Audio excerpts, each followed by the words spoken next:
ایسا شہر جسے آج سے 3000 سال پہلے ایک دیوہیکل قوم نے تعمیر کیا تھا، اس میں ایک مصنوعی جنت بھی بنائی گئی تھی۔ ایسا پر اسرار شہر جس کا ذکر قرآن مجید میں ہے۔ آج کی ویڈیو میں ہم اس شہر اور اس دیوہیکل قوم کی تاریخ جانیں گے۔ قوم عاد انسانی تاریخ کے سب سے طاقتور ترین لوگ تھے۔ یہ لوگ عام انسانوں کے مقابلے میں زیادہ لمبے قد والے اور طاقتور تھے، اور ان کے پاس بے شمار مال و دولت تھی۔ اپنے اونچے قد اور شان و شوکت کی وجہ سے انہیں بلند و بالا عمارتیں بنانے کا شوق تھا، اور وہ بہت اونچے اور بڑے گھروں میں رہا کرتے تھے۔ تاریخ میں عاد کے نام سے دو قومیں گزری ہیں، ایک کو عاد اولیٰ اور دوسرے کو عاد ارم کہتے ہیں۔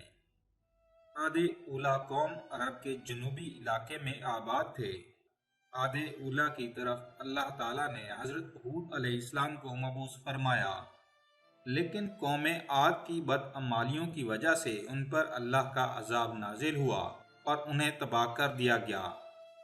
ان کے تباہ ہونے کے بعد حضرت ہود علیہ السلام بچے ہوئے لوگوں کو لے کر حضر موت کی طرف ہجرت کر گئے اور احقاف کے علاقے میں آباد ہو گئے۔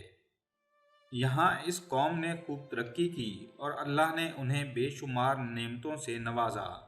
انہیں عاد ارم کہا جاتا تھا، اور یہ جس علاقے میں آباد تھے انہیں ارم شہر کا نام دیا گیا۔ اس شہر کو ذات العماد بھی کہا جاتا ہے، جس کے معنی ستونوں والا شہر ہے۔ یہ شہر کافی ترقی یافتہ تھا۔ عاد ارم کے لوگ 12 گز لمبے ہوا کرتے تھے۔ طاقت کا یہ حال تھا کہ بڑے سے بڑے پتھر جس کو کئی آدمی مل کر بھی نہ اٹھا سکتے تھے، اس پتھر کو یہ لوگ ایک ہاتھ سے اٹھا لیتے۔ ان کے شہر میں بڑے بڑے محل اور اونچے اونچے ستون تھے۔ اللہ نے اس شہر اور اس قوم کا ذکر قرآن مجید میں کچھ یوں کیا ہے: کیا تمہیں معلوم ہے کہ تیرے رب نے قوم عاد سے کیا معاملہ کیا، یعنی ارم شہر والوں سے، جو بڑے بڑے ستونوں والی عمارتوں میں مسکن بناتے تھے، اور وہ لوگ جن کے زور قوت کے برابر کوئی قوم ان کے ملکوں میں پیدا نہیں کی گئی تھی۔ مورخین نے لکھا ہے، عاد ارم عمان، یمن اور عدن کے علاقے میں آباد تھے۔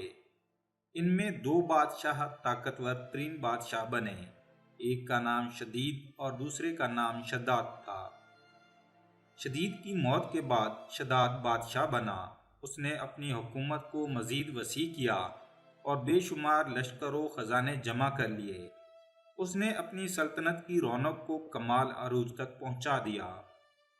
شداد کو جب پتہ چلا کہ اللہ تعالیٰ مرنے کے بعد نیک لوگوں کو جنت عطا کرے گا، جو ایک بہت حسین اور خوبصورت جگہ ہے اور جہاں کائنات کے ہر آرام میسر ہوگا، جب اس نے جنت کے باغوں اور نہروں کے متعلق پڑھا تو اس کے ذہن میں خیال آیا، کیوں نہ میں بھی ایک ایسی جنت دنیا میں تعمیر کروں جو اس جنت کے مشابہ ہوگی، اور وہاں لوگوں کو آباد کروں گا۔ لہٰذا اس نے اپنے وزیروں اور امراء کو جمع کیا اور حکم دیا کہ ایسی جگہ تلاش کرو جہاں بہت زیادہ درخت ہوں اور صاف کھلی فضا ہو اور ایک وسیع میدان ہو کہ جہاں میں اپنی جنت بنا سکوں۔ اس کے لوگ ایسی جگہ کی تلاش میں نکل پڑے۔ انہیں ملک عدن کی زمین پر ایک ایسا مقام ملا جو شداد کی خواہش کے مطابق تھا، لہٰذا انہوں نے آ کر شداد کو اس جگہ کی خبر دی۔ شداد نے اپنے مزدوروں کو وہاں روانہ کیا۔ اس نے اس علاقے کا نام باغ ارم رکھا۔ شداد کے حکم سے اس شہر میں سونے چاندی کے مکانات بنائے گئے، بڑے بڑے محلات تعمیر کیے گئے جن میں یاقوت اور زمرد کے ستون تھے۔ اس میں قسم قسم کی نہریں اور درخت لگائے گئے۔ اس شہر میں دنیا بھر کے آرام و آسائش اور عیاشی کی چیزیں بھی منگوائی گئیں۔ یہ شہر اتنا حسین تھا کہ تاریک رات میں بھی دور سے اس کی چمک دیکھی جا سکتی تھی۔ اس کے ہر ایک محل میں 1000 ستون تھے۔ شہر کے درمیان ایک نہر بنائی گئی تھی۔ اور ہر محل میں اس نہر سے چھوٹی چھوٹی نہریں لے جائی گئیں۔ کچھ نہریں شراب کی، کچھ شہد کی اور کچھ دودھ کی نہریں تھیں۔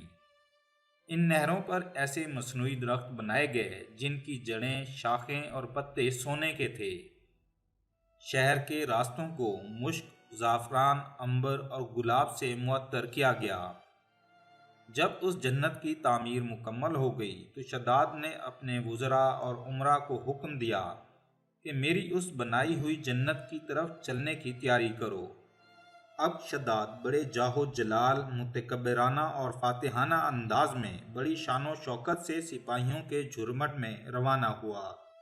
جب وہ جنت سے صرف ایک کوس کے فاصلے پر پہنچا تو اللہ نے اس پر عذاب بھیجا۔ اللہ تعالیٰ نے موت کے فرشتے کو حکم دیا، جب شداد کا ایک پاؤں جنت کے دروازے پر ہو اس کی روح قبض کر لینا، اور شداد اپنی جنت میں داخل نہ ہو اور اسے بنا دیکھے ہی اسے موت آ جائے۔ چنانچہ ایسا ہی ہوا۔ شداد جنت میں داخل ہونے لگا، اسے موت آ گئی۔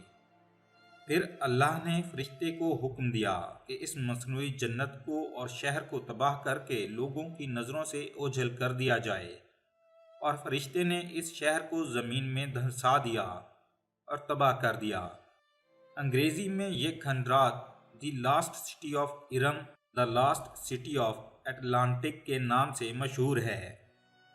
عرصہ دراز تک یہ شہر اپنے خزانوں کی کہانی کی وجہ سے مشہور رہا، اور ہر دور میں لوگ اس شہر کی تلاش میں رہے۔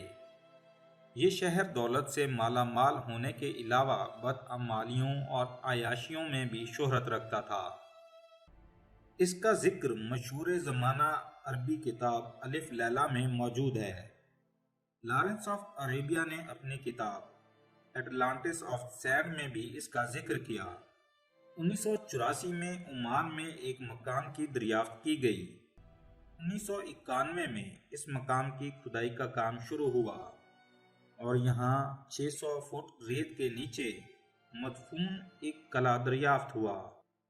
ماہرین کا کہنا ہے کہ ایک وقت یہ عظیم و شان شہر تھا جسے ارم شہر کہا جاتا تھا۔ آج یہ علاقہ تا قیامت لوگوں کے لیے عبرت کا نشان ہے۔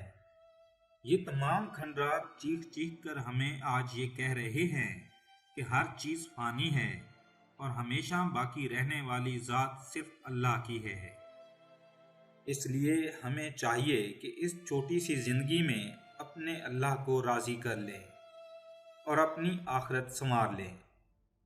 کمنٹس میں ویڈیو کے بارے میں اپنی رائے سے آگاہ کریں، اور اگر ویڈیو پسند آئی ہو تو اسے لائک کر دیں اور چینل کو سبسکرائب کر دیں۔ شکریہ۔